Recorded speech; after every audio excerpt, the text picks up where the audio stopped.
The dumb phone. Why is it so enticing? To some, it's the grips of nostalgia taking over. To others, it is the realization that thousands of their precious hours have been stripped away from them by their smartphone. Techless is trying to change the way we view phones. Some companies took the dumb phone concept too far to the extreme, forgetting that we need some functionality in our devices. Techless is trying to thread the needle of modernity and minimalism in an attempt to modernize the dumb phone. So is this the future of dumb phones, or does Wise Phone mix too much of modernity into this phone? Whatever it is, we know that this is the Techless Wise Phone.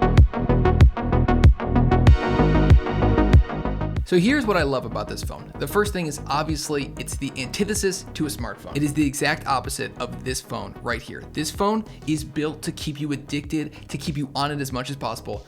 This one is the exact opposite. This one is designed to have you use it like a smartphone, but it's not meant to be a smartphone. It doesn't have all the features that a smartphone has. It has a lot of them, but it's missing a lot of key features like access to an app store, so you can't download Facebook, you can't download Twitter, you can't download Instagram, Snapchat, all the stuff that ruins your life on a daily basis. You can't download any of that. And I really love that. It's got a great minimal interface. You can see there's not many things to choose from. It's just a handful of stuff that you can actually choose between. And I think that that's such a wonderful idea. Limiting what you can use, we need help. These companies are so good at manipulating you and I that we kind of need help to get away from it. You can break free from it. I think I've done a pretty good job breaking free from it, but you have to make a concerted effort. I have a YouTube channel where I make videos about this. So you have to make a concerted effort to actually get away from using your phone too much. This phone is a great first step. The next thing I really love about this phone is the fact that I don't really care if my daughter picks it up. I have a 2.5-year-old and a 10-month-old, and I don't care if my oldest one grabs this phone. There's nothing on this phone for her. There's no YouTube. There's no iPad kid syndrome on this phone. This phone simply takes a couple pictures of them. This phone sends some messages. This phone takes some phone calls. That's pretty much it. It doesn't do much else, which we'll get into a little bit, that it's missing a few things, but that's the whole point.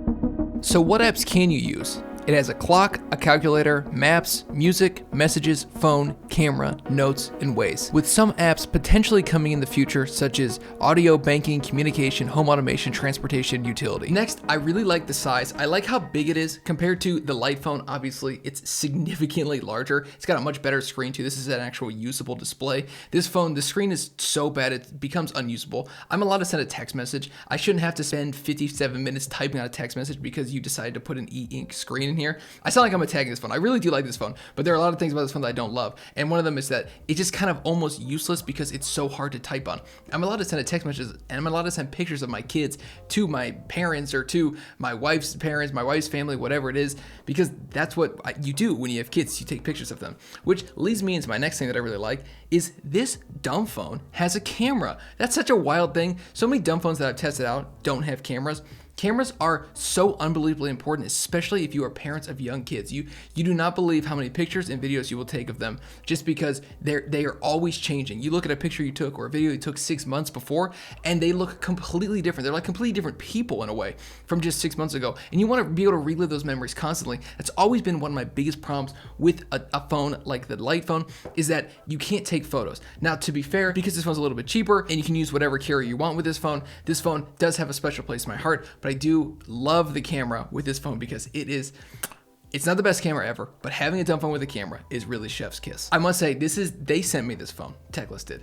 I have been doing YouTube for 7 years. I've never taken a sponsorship and I've never actually gotten a free product.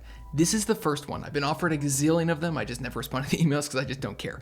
This is the first one I've ever accepted because this is the only one I've ever seen that I thought people actually need to see this phone. This phone is actually somewhat important for somebody to see because I think this could potentially save somebody's digital life or maybe even save their life because people get sucked into these phones so easily. This will not suck you in. Just a final thing, another little thing I like. It has a flashlight. Do you know how unbelievably important a flashlight is when you have a 10-month-old in a crib next to you and you have to go to the bathroom really bad, but you don't want to get up and wake them up and turn on the lights to see, because you don't want to step on a toy, so you got to make sure you're stepping where you can step. This phone is wildly useful because it has a flashlight. It's not that hard. I love the fact that it has a flashlight. You don't realize how much you use these little things until you don't have them anymore, and I really like the fact that it has a flashlight. Again, this phone isn't perfect though, and they're definitely not paying me to say this. You can't buy my loyalty. I've been doing it for 7 years now at this point. My biggest complaint is that MMS messaging was really hard to get going. This is an Android phone. This is a skinned Android phone. This should have RCS messaging. This should be really useful. I should be able to send full pictures, videos. I should be able to send all that stuff and make it super easy. It took me forever. I had to get on with support just to get MMS messaging working. And that leads me into my next point. The only way to really use the next gen version of this phone, the Wise Phone 2, is by using their carrier. I will say, I don't love that. I'm not a fan of that at all. That to me is a bit of a bummer. I understand, I get it, because Apple, when they sell you this phone, whatever, it's $1,000, they make $500 on that. But they will make hundreds of more dollars on you just because you have this phone, because you're going to use the phone the way that they want you to use it. You're going to download the apps. They're going to get paid from the apps. So they make billions of dollars from that. You're going to spend money outside of that. They're going to earn money. Apple Pay, they make a chunk of that every single time you make a purchase. Techless doesn't have any of that extra stuff. The smartphone market's so saturated that the only way to really make it and sort of have a chance, I believe, is if you have this phone and you sell a plan with it. I wish they didn't do it. I get it. I understand it. I wish they didn't do it. I wish anybody could just pick it up and use it really easily, but that's what the website says, and it's not great. I'm not a huge fan of it, but we'll see what happens in the next couple of years. I think that this phone is awesome because it's going to be pushing a lot of dumb phones forward to show them what they could be. Next, the apps are just a little bit too limited. There's not very many apps, as you heard earlier, and a couple of apps aren't actually evil. Spotify isn't the worst app ever. It doesn't have to be a complete waste of time. Listening to a good podcast, listening to some music isn't the worst thing ever. Now, I will say, I get why they do it. They would rather you not have access to any app than have access to every app. So I get that. If I were to suggest, please include Libby, which is the greatest app ever. You get free audiobooks if you have a library card, and please include Spotify, Apple Music, something like that. Because the only way to listen to music on this phone is if you actually own the song, which I own some. We live in a you'll own nothing and like it culture. We rent everything. I get why they do that, but I do wish you could choose a few of the apps that they were allowed to download where they gave you a limited selection. They said that it might be coming, but there's no guarantees. So at the end of the day, should you buy this phone? I think it's a wonderful device. It really is. It's got the camera. It's got basically everything that I think a dumb phone needs. I'm not sponsored.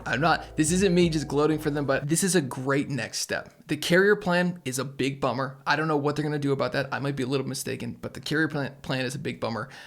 Everything else though, the phone itself, this is the future of where smartphones should head. One quick thing to note is that this is the Wise Phone 1. The Wise Phone 2 is available for pre-order and it's supposed to be everything this phone is, but more refined. And at $399 is a lot cheaper than a modern smartphone, and I think equally as enticing for different reasons. It's supposed to start shipping in September. You get the usability of it, and you don't lose out on all the important things like a little bit of a flashlight or sending picture messages or taking photos. So I think there's a lot of big wins, a few things they could change, but at the end of the day, I'm excited to see where they go. And this has been Scott with Techno Eclipse. Peace out.